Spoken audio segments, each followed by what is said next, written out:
So welcome everybody to our very first live event. Wonderful to see you all so far. Your co-hosts, I really should say, are spotlit for you all, or spotlighted. I'm never sure what is the right way to conjugate that. And so I'm going to welcome Claire Marshall, Claire O'Rourke, and Ronan Mac Domhnail. Tragically, because of flight arrangements, Ben Bowen is unable to join us today. He is right now in the air on his way up to Darwin, heading to Gama, which for any of you that aren't aware is the largest gathering of Aboriginal First Nations and First Nations advocacy groups in Australia. Ben was supposed to be flying out this afternoon. He's in the air right now. So unfortunately, we acknowledge him in his absence, and we will not have a representative to speak to the opportunity right now for Aboriginal people. But when it comes to broadcasting this, we might try and weave that in respect. So the intention for today is I'm going to introduce you to our guests. We're then going to have a co-hosted conversation for 20 minutes or so, and then we're going to explore the conversations that we most want to host right now, and then you are going to go into those hosted conversations. You folk, the non-spotlighted folk. And then we're going to have a collective sharing back. So I'm just going to introduce everybody in the order that I see them. So Claire O, as she will be known in this moment from here forth, is someone that I've only been knowing for a very short period of time. Rebecca Huntley is unable to attend today. She just started a wonderful new job. And Rebecca very, very kindly recommended and introduced Claire and I so that she can come and speak to her lengthy experience and work in climate stuff, I'll just say for the time being. Claire has a book that's coming out kind of like literally out of the gate right now. So all very exciting, very timely and wonderful to welcome here. Claire Marshall, Claire M, is someone I've been knowing a little bit longer, very honoured and deeply privileged to be knowing each other. Claire's work most recently is in regenerative futures, designing, exploring and inviting experiential futures. If you could mute yourselves, please, I would be appreciative of that. And yeah, what are futures? Our futures, things that we create, we co-create, we live and certainly influence the present. That's kind of the crux of Claire's work. And then Ronan Mac Domhnail is the person I've been knowing the most in the guest panel today. Ronan's work, really interesting confluence of software development, neuroscience, and mental health. Right now, specifically deployed through a business and a software platform called Cred, which looks to bring people together, more deeply connect them, and bring them into action and activity to foster deeper connection, more meaning in each person, group, and the greater world. So if anybody wants to quickly course correct anything I've just fumbled my way through an introduction, please do. Otherwise, we'll jump straight in with an invitation to our panel to respond to this question. Through your own lens, how do you see the window of opportunity right now? Whoever wants to jump in first. So you can all unmute yourselves now on the panel and let's get into it. I can jump in. It's great to be here. My name's Claire. I'm one of two Claires on the panel today. I'm dialing in from Dharawal country, which is just north of Wollongong, and wanted to acknowledge elders past, present and emerging. And the Dharawal is actually the cabbage palm, which grows in the subtropical rainforest in the escarpment near me. I've worked in social justice and climate advocacy for about 15, 20 years. And, I've just done an exploration of what's going on in Australia on climate, because that's the issue I'll work on for the rest of my working life and spend most of my waking and sleeping hours on it. But what's I discovered through this process of looking a little bit beyond the kind of politics and policy world that I'm usually ensconced in is this kind of incredible alignment that we have now between, economics, technology, politics and policy, and also community attitudes, which is just like this convergence that's happening now in this moment is just extremely exciting. You know, in terms of technology and economics, you know, we've got a lot going for us, but I think we kind of forget how far we've come. Like, we underestimate what we can achieve. So, you know, looking at the International Energy Agency, they predicted that average solar prices would be 5 cents a kilowatt hour by 2050, but it happened in 6 years. And it's now cheaper for countries to switch from coal-fired generation to renewables than it is to swap from coal to gas as a bridge to renewables. So that's, several studies are bringing that knowledge to light. So we've got this kind of beautiful kind of coalescence of technology and economics. In terms of politics in this country, we've had a, you know, incredible reset moment, and, you know, the 43% target is now, you know, set with the UN, and we've got legislation before the Parliament. But the really interesting alignments around community, because I did a study back in 2020, a market research study that showed that about 1/4 of Australians aged between 16 and 75 are really worried about climate change. So much so that segment, we called them the alarmed. And that's 5 million Australians are really concerned. And so we've seen that reflected, obviously, in the recent federal election. But it's also, a bunch of work that we did through that study showed some really interesting insights about the behaviour that people are engaged in that we could talk about perhaps later in this conversation. I think people are waiting for invitations and also need some confidence to be able to step into climate action. So it's just a beautiful convergence at this moment in time, which is, yeah, I'm hoping we can dig into a little bit more today. Yeah, thanks, Claire. I love that. I'd actually really love to hear Ronan's thoughts on accepting invitations, because I know that this has been so important in your work. Thanks, Tim, and thanks for sharing, Claire. And I've had a quick look at your book, and I think it's perfect timing, and congratulations on writing a book and putting it out there. So I'm looking at this through the lens of, as Tim said, mental health. So helping people look after themselves and helping people look after others and the planet. So through the lens of the United Nations Sustainable Development Goals. And to Claire's point there, I think it's an exciting time. I think people are seeking and needing a new way of being. And I strongly believe that the systems and the processes that worked for us in the past, they served us to a point, but we need something different now. I think there's a need and a gap for courageous leadership in terms of organizations, leaders in organizations, and self-leadership as well. And I think we need to make it as easy as possible for people to access these things, like, what can I do to impact climate action? Not leaving it to someone else, because we're all pointing fingers and waiting for someone else to do things. Nothing's going to happen or change. So I think, to summarize, it's an exciting time. There's a need, and we just need courage to take next steps. Beautiful. Thank you, Ronan. Claire M., you've been pensively poised, waiting.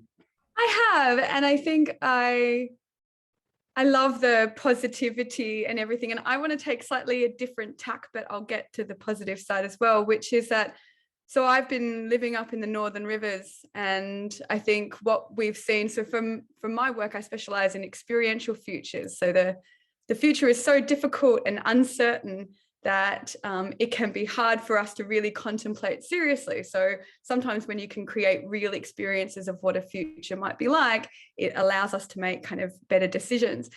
And we've had these experiences of what the future and the climate change is like. We've had these devastating bushfires and then the floods. You know, poor Lismore was flooded twice, epically.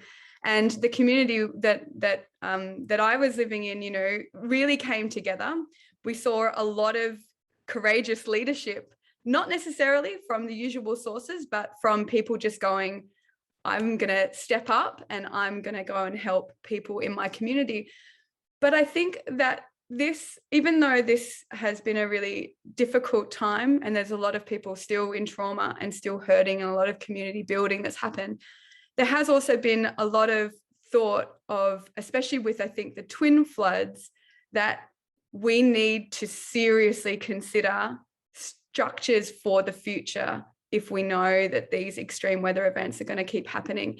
And I've heard really deep conversations happening around what we need to do to change and what kind of leadership we need to help change that. So I think there's I don't know, I feel like it's a bit of a negative, but there's also these things bubbling up as people start to really go, okay, like it's here, it's serious, and like we're starting to move in a different direction.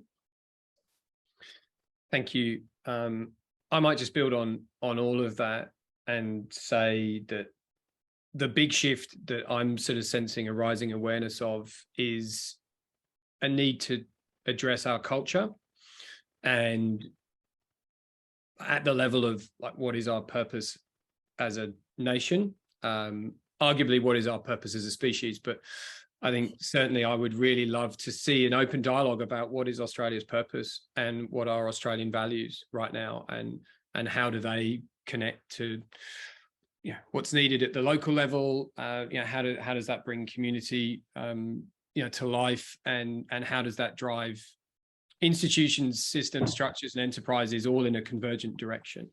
And I was in conversation with a group in Melbourne yesterday, and kind of like planted something with someone who was speaking very passionately about the need to reduce emissions and the need to deal with all this stuff. And I kind of sat there with them for a little bit and then said, well, okay, yes, and climate change is a symptom, right? It's not the disease.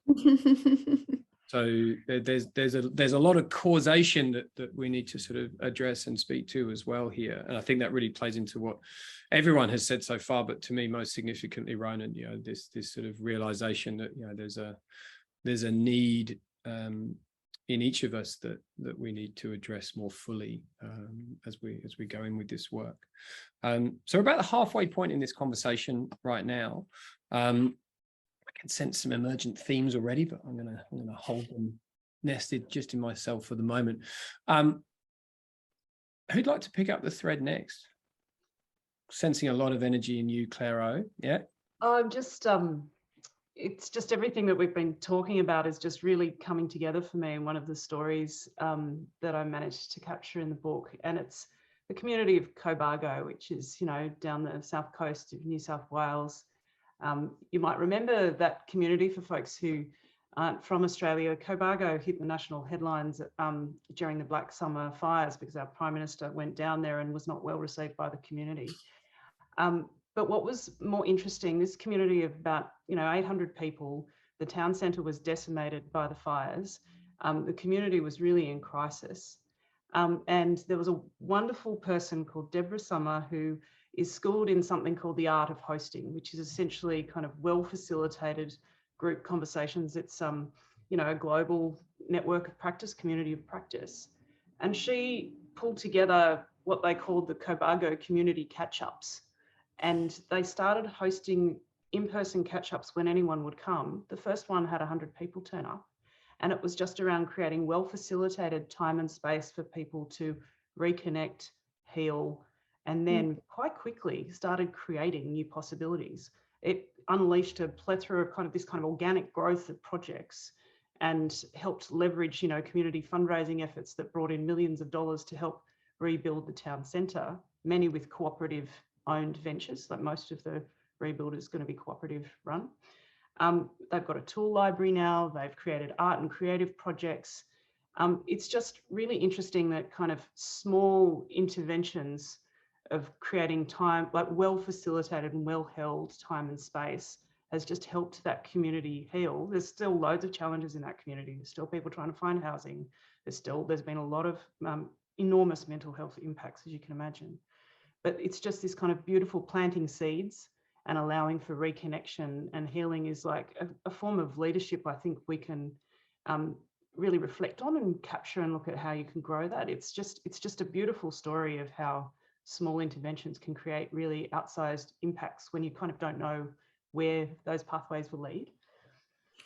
I think picking up on that, I think there's something really interesting. Like after the floods in the Northern Rivers, I think everyone that I knew ended up taking a couple of weeks off work and volunteering.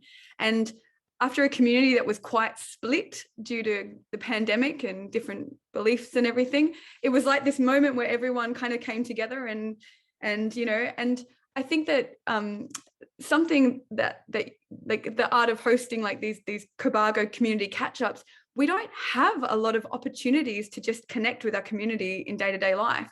And I think a lot of people that I knew including myself, had a wonderful time volunteering. I didn't want to go back to work because I was having a lot of fun. I was making all these new friends, having these different and new conversations. And maybe that's something that really is kind of missing, I think, in society when we don't have natural disasters.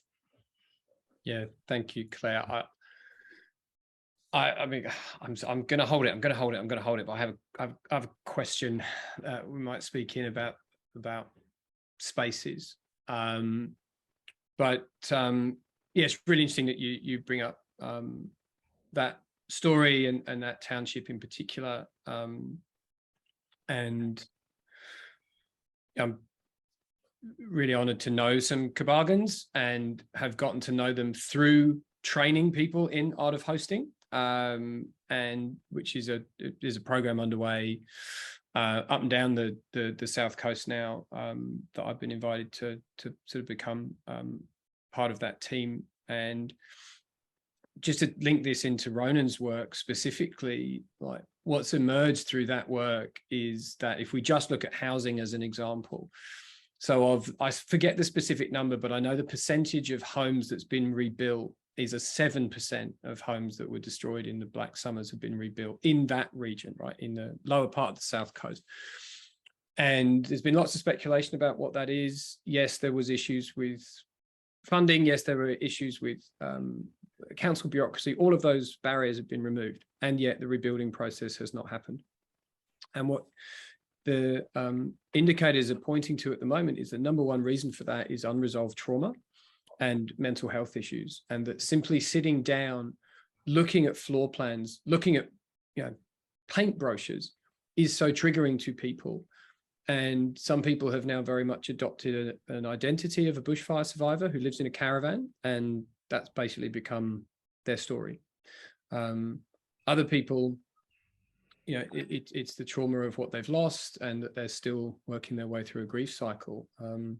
And a lot of those people are really finding that the best space for them to be is not one-on-one in a therapy room with a person that they don't really know terribly well. It's in circle, in community with others who are on the same journey. So Ronan, would you like to comment on anything about your work in regards to working together through this kind of process? Yeah, absolutely. And I just want to add to what both Claire talked about in terms of those experiences and Claire, the experiential learning. Like, I know those situations happen with the disasters on both fronts, but how do we help people create those experiences and make them, as I said earlier on, simple and accessible? So you talked about our work, so we are a technology and education company. The purpose of our company is to simply help people live, learn, and give every day. And we want to inspire people to do 3 actions every day. 1 action every day to look after yourself. So put your own oxygen mask on first and support your own mental health. 1 action every day to learn and to grow as a person, and 1 action every day to help others and the planet. And what we found is by creating those experiences for people and making them simple to experience that feeling of helping others. We know from a neuroscience perspective, that feeling of what I help others lasts twice as long as when I get something I receive myself. So how do we, through communities, through organizations, help people help others? Because crowd comes from the Irish word for believe. We're a beliefs-driven organization, and we firmly believe that the more we help each other, the more we help ourselves. And we talked about at the start around the traditional models of success, and I think this time in the last couple of years has got us really good at questioning and resetting, and people are evaluating their lives and going, I trusted in this process and I thought it was going to bring me happiness, but has it really? Is it all about wealth accumulation or being on this preordained escalator of life. And I think people are, so go back to, people are seeking and needing something different. So how do we, in our roles as community leaders or leaders of organizations, and go back to this courageous leadership, how do we inspire and help others to help others? So we're very fortunate to have worked with universities and organizations around the world. And when we see the impact that people have of helping themselves, but also helping others, you know, it fuels us to keep going. And kudos to you, Tim, for, I like the way someone said in the comment, thanks for convening this conversation, because these are the conversations that fuel us to keep going. And so thank you. Thanks, Tim. Thank you. Thank you. Thank you. Thank you all for being here, right? You know, this is a collective endeavor. You know, there's 17 beings energy in this field right now. And yeah, we're expecting some more, and whoever shows up are the right people. So here you are. Thank you. Okay, so I think I sense it's time for our second prompt to our panel, which is, what are the conversations, or what is the conversation that you most want to host right now? Right now being the next kind of, well, I'm going to say 20 minutes, right? So is there a specific theme? Is there a prompt? Is there a calling question that you would love to invite the people, the beings that are here with us, to explore with you for the next 20 minutes? I'm happy to go again. How can we live and lead more consciously? I would like to be provocative and say, how can we disentangle ourselves from the capitalist mindset? Be mine. Disentangle? I think it's changed how we think about a lot of things, the principles of capitalism. And I think that, you know, a lot about how we see each other and how we see our roles and how we see time and how we see ourselves. So I think that there's a bit of disentangling to do before we can choose a new path. And is the capitalist structure or system, or just capitalism? Well, I think I'm using capitalist mindset because I think it changed how we think about things. Great. So mine's probably a bit of a leadership question around how do we kind of claim our agency in working on climate change, and how do we do that through our networks? Because when you're thinking in systems, you're thinking about how you can create leverage within systems. So, and you know, given the way our society is structured, there will be folks who have more influence in that system, and there'll be others who have less. But I'm kind of interested in how we create outsized impact through kind of leveraging our networks. But key to that is claiming our agency and, you know, stepping into the space with confidence. Fabulous. Okay, so we've got 3 how questions. So I will frame another how question. How do we open space to explore both what is most important and what is possible? Welcome, welcome, welcome back. I'm actually singing on recording. There you go. Welcome back. Maybe we need to have a collective vocal expression. Okay.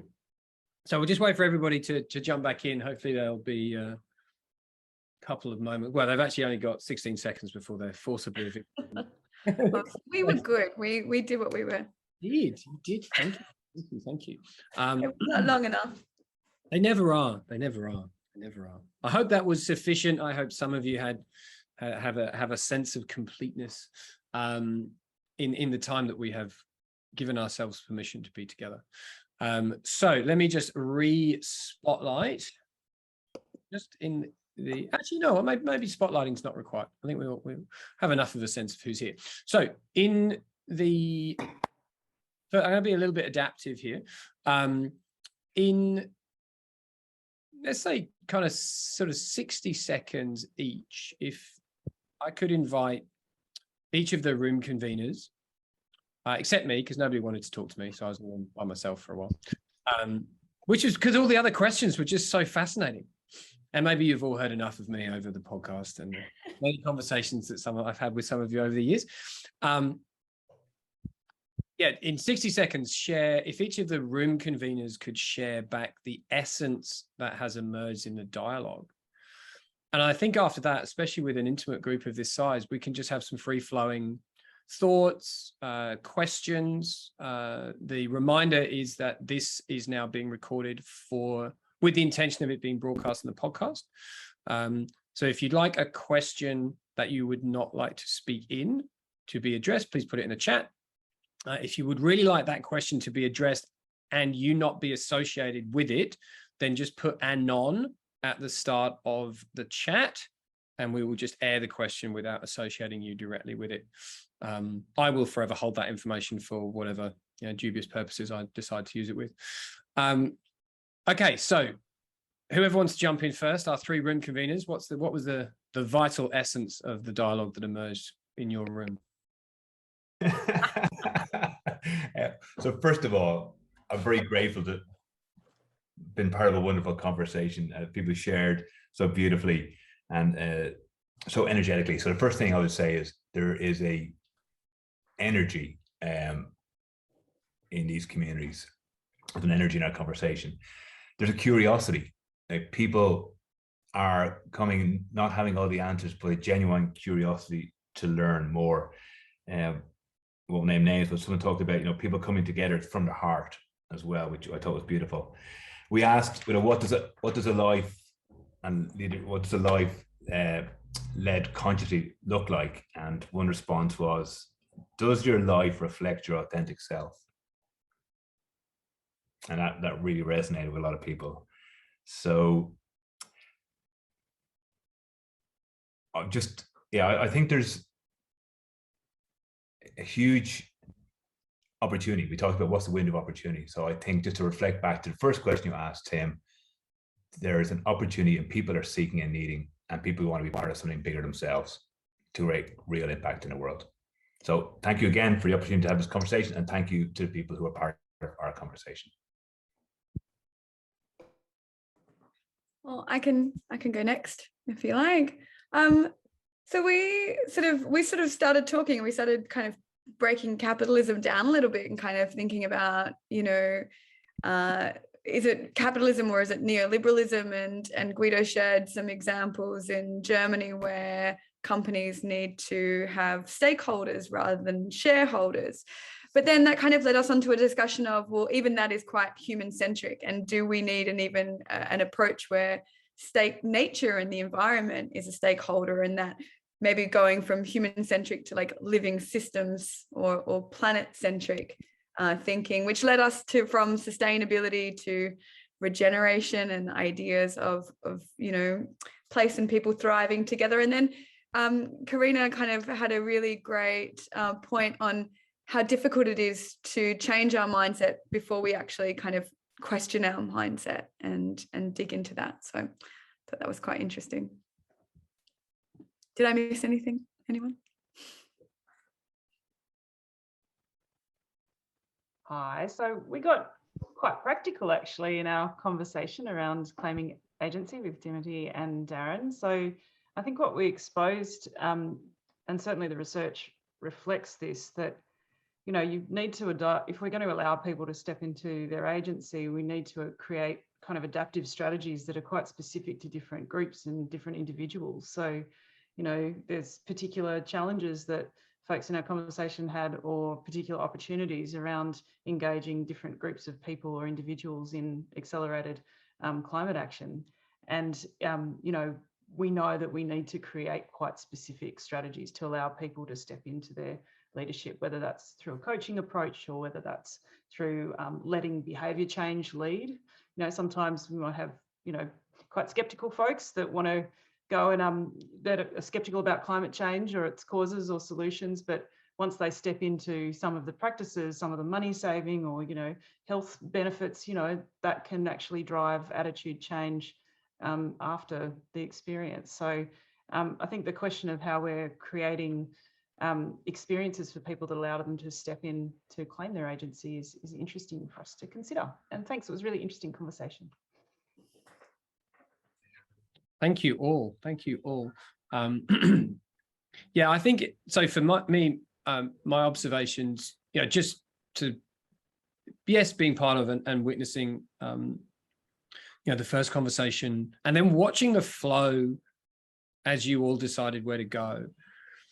Like here we have 3 fascinating questions and another one, and the one which was sort of aired as kind of a bit edgy and maybe a bit controversial, like that was actually where the majority of people wanted to go.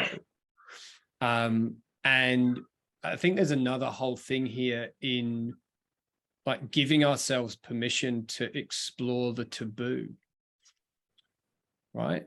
And I mean, it was a shock to me. How many of you would be aware of this already? But it didn't kind of get as much news as some of us felt that it could have. But there was an action taken by the British government in 2020 to prevent schools teaching material that was deemed as anti-capitalist. Yep. Claire and I were talking about this a couple of weeks ago. Yeah. So sorry. I was going to say, in fact, I did a big lecture a few weeks ago and made the point in front of my students that I couldn't give a lecture on capitalism and anti-capitalism in England. Yeah. Yeah. So I've recently completed a short course that's run by Griffith Uni in conjunction with NINA, the New Economies Network Australia. And like, it's just such a fascinating space to step into and look at how many other ways of organizing economically there are, right? I'm pretty sure it was a line that's now been attributed to, but was not actually from Winston Churchill, who said that capitalism is just, the least worst system that we have. Well, there's many other things that we could think about. So yeah, just really interesting that that's where the conversation's gone, and obviously a really rich and fertile, sort of landscape for you to explore together. So I'm going to open this up now, open season. No need to name yourselves or identify directly if you don't wish to do so. But with the time that remains, and we've got kind of 6 minutes left on the clock, and I'm going to hold the space open for a little while, maybe sort of 15 minutes or so. If anyone just wants to hang out, I'll stop the recording on time. So if there's anything really dangerous that you want to say, you can hold it for after that. But yeah, does anybody have a question or anything that they'd like to express and just sort of freely speak in? That will be on the record in these next few minutes.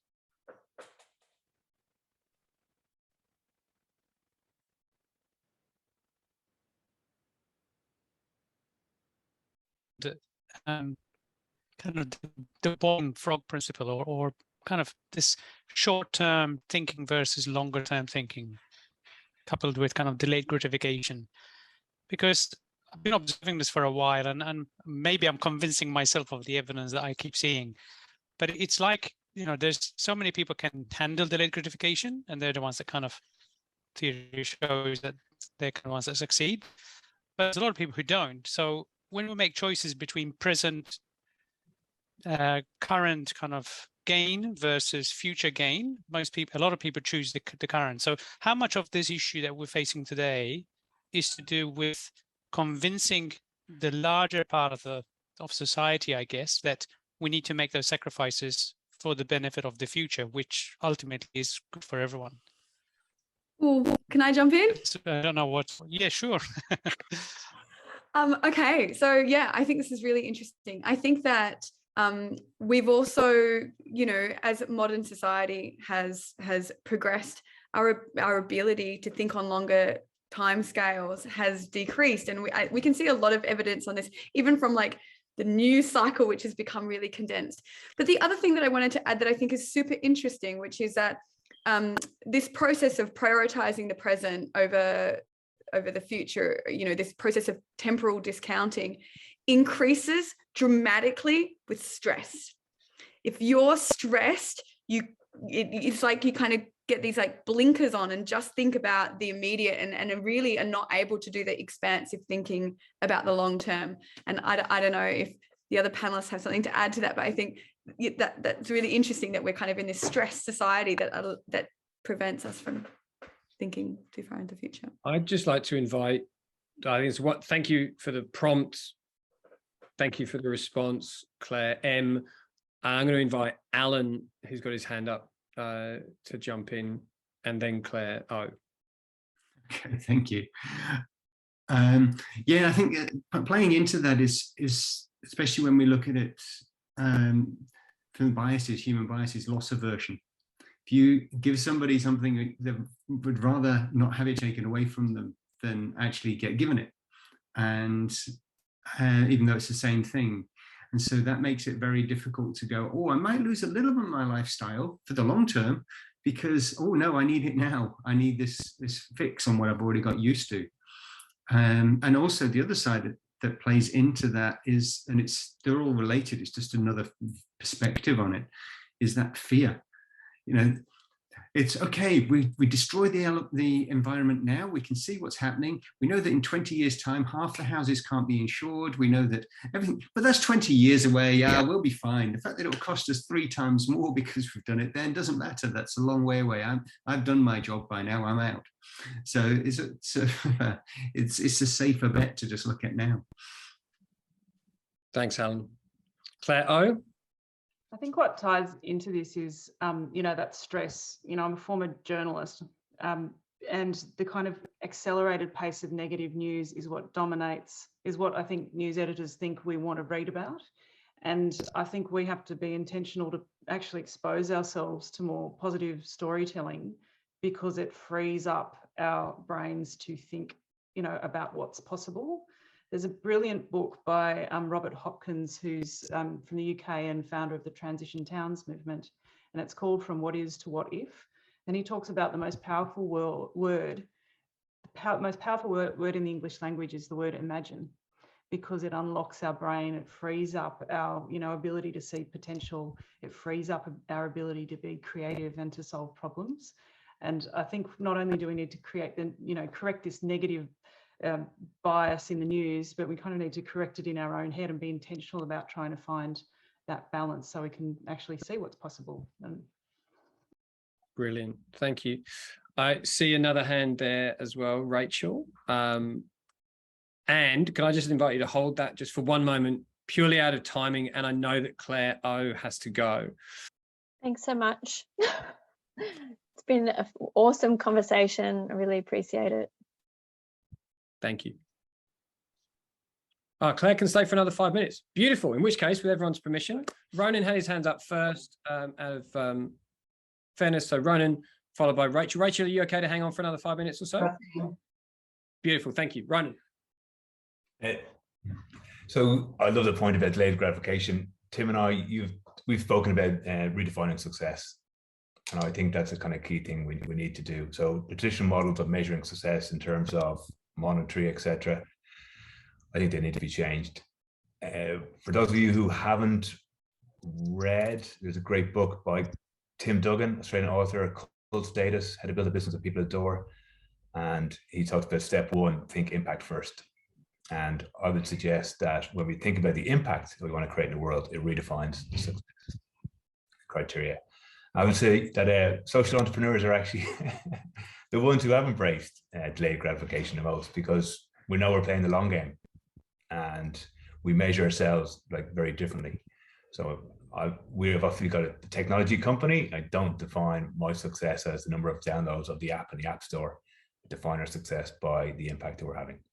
So that would be my input and my experience. Thanks, Tim. Great question that was posed. Thank you. Love that. Thank you. I'll just reflect quickly on that, and then to you, Rachel. So in that conversation that Ronan's referencing, he posed this specific question, like, what do we need to give up now to gain, sort of in the long run? And there's a lot of discomfort in that, right? And a lot of people's whole identity is based on not giving anything up right now, but just acquiring and consuming and frankly extracting, right? So that recognizing that is extremely hard and difficult to walk off that path and be out in the wilderness for a while and then discover another one. How do we then do that with people collectively? And yeah, where are the spaces we can open up to do that? Rachel. Yeah, I think, you know, the spaces to open up, I think the morning practice, you know, this is in all the great spiritual practices around the world. Morning practice is so key. And what I've found is if I plug into that fear spectrum in the morning, before I've actually taken time to kind of connect into something bigger, I'm not talking about religion, I'm talking about spirituality, connect into something, have some quiet time and set up what I need to do with intention in my day, then it all goes wonky. And I think that, you know, more people that are coming into those kind of practices. And then I was just thinking about whether there's a morning meditation practice that's specifically in this regenerative leadership space that might be something really powerful to plug into in the morning before I start the day. I was going to look, see if anything like that exists. So yeah. I would have a plethora of answers to that. And Clara Rourke has got a hand up. Just very briefly, there's this wonderful woman I interviewed for the book, Nola Turner Jensen, and she's a Wiradjuri woman who is, you know, basically rediscovering the Wiradjuri language through place through that country across New South Wales, biggest language group. The way, and she taught me the way that First Nations peoples are always thinking about how they're connected to everything else at all times. They're thinking about a bird or a tree or a place as, you know, being full of ancestors, and that it's such an interesting, and she gave me permission, and, you know, I in turn passed that along to everyone around, you know, having permission to be able to think of ourselves as being deeply connected to people, place, nature, and being part of that system, because I think it totally reframes the way you start thinking about your role in the challenges that we face, and, you know, the way that we can become part of holistic systems. It was just such a revelation for me to have that experience, and yeah, it's just so wonderful.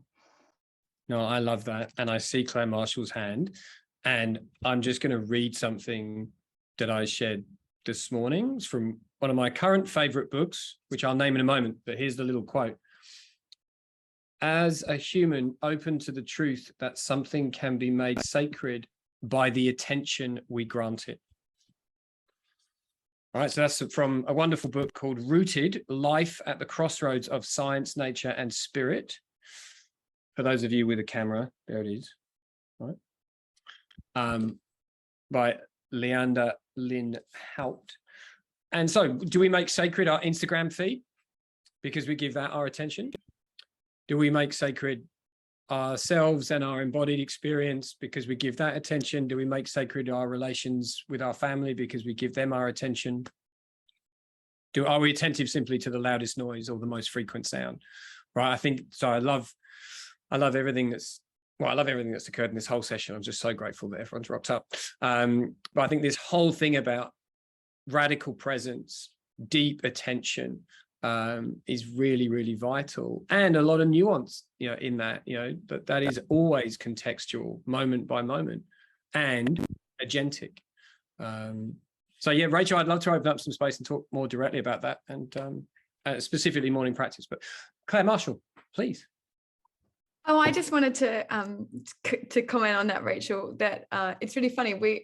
I'm with a group of futures researchers, and we've kind of, we're working on a ritual which we define, or is defined, as intention, attention, and repetition. And we're not doing something that's in the morning, but we're kind of using the concept of a ring and identity. And the identity rings are rings that you kind of tend to wear on your little finger. And this we're calling it the regen ring, really focusing us on our kinship with all things. So there are these beautiful repetitions and lines, but kind of thinking of, yeah, that connected, but as our kin. So if you're keen, when we've got something published, I can send it through to you. I'd love to hear more about morning rituals. So would love that. Okay, so on that, I'm going to do, so I do this, people that know me will be laughing out loud now. I do this all the time. This is my favorite book right now. This is like such a gift to the world. I was in a session this morning and a question was asked of how do you come into paying attention? And the response was, to those of you in Australia, go find, you know, an Aboriginal person, and if that person invites you to go on country with them, like that is kind of like the way to access that space. And I agree with that. And you know, if you have the great privilege of being invited to connect with community, then 100%. And this is Restoring the Kinship Worldview, 28 Indigenous Precepts for Rebalancing Life. It's primarily centered in First Nations on Turtle Island, also known as North America, and does feature Tyson Yunkaporta, author of Santalk. But like, you know, there is so much in that book that speaks to everything that we've spoken about today and so much more. So I highly, highly, highly recommend that. Yeah, just, there we go. Many more things. Okay, I'm going to stop recording now. So everything that you've been holding that you don't want to, you know, sort of let the rest of the world know about, now you can bring it forth.